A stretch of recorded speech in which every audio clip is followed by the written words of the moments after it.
Columbia Broadcasting System and its affiliated stations presents Quoth Birdington and the Mercury Theater on the Air in a discussion of Sonic the Hedgehog by Sega. Any of our listeners who'd feel further regaled by it are welcome to tune into our sister station's motion picture broadcast of the same program. Now, ladies and gentlemen, well-documented Sonic fan and tonight's master of ceremonies, Quoth Birdington.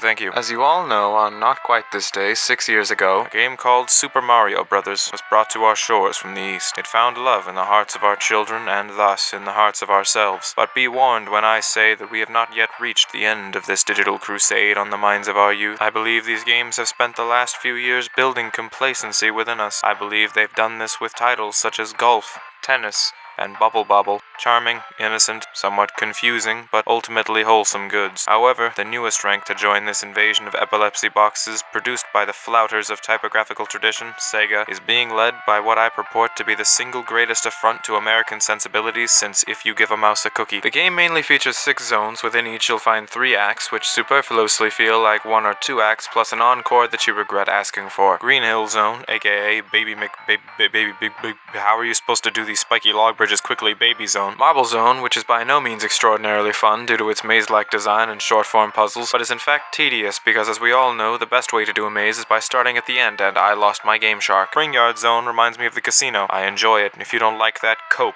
I'm an adult, I'm allowed to. Doesn't mean I want my son playing it, except for that I extremely do. Labyrinth Zone is awful. I'm not even lying this time. The entire level is a massive taunt directed at people who enjoy playing the game the way it was designed to be played, forcing you to constantly stop dead in your tracks, waiting for a chance to stay alive long enough to reach the next life or death dice roll. Starlight Zone gives a similar air to our very own Big Apple. It's likely the game is attempting to endear itself to us through familiarity, but fear not, my friends, it is not working. Not working at all. And finally, Scrap Brain Zone, named after what it seeks to transform the gray matter of the American child into after subjecting them to 2 acts of perfectly balanced challenge and fun, combining many previously introduced enemies and new ones, and then following it up with the longest, most maliciously designed water level meant to scorn the very inhabitants of Atlantis. And to top it all off, the final boss is pre-sliced bread compared to the wet hell which precedes. If I've not yet convinced you to shield your child from this mockery of fun with undeniable, factual statement of its flagrant disregard of the value of entertainment, allow me now to dress down the effect this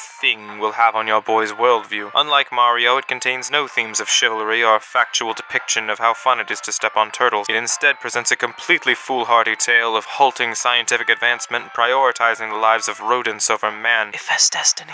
Lastly, and most egregiously, the game subtly suggests that patience is a poor man's quality, and that if you must wait for anything for more than 10 minutes, the best option is to simply kill yourself. Fathers and mothers of the audience, be frightened when I tell you that on my way to this studio I spotted not 1 but 10 vaguely child-shaped objects plummeting from the night sky. How they got so high up and why they stopped falling when my town car stopped moving is irrelevant. Kind of like how this game, not including a spin dash mechanic, is irrelevant. The spin dash is an undeniably fantastic addition to Sonic's moveset, but it's ultimately a quality of life feature, and its absence should have nary an impact on a player's overall experience. Sorry, I blacked out there for a second. Say, does anyone have 99 bottles of beer?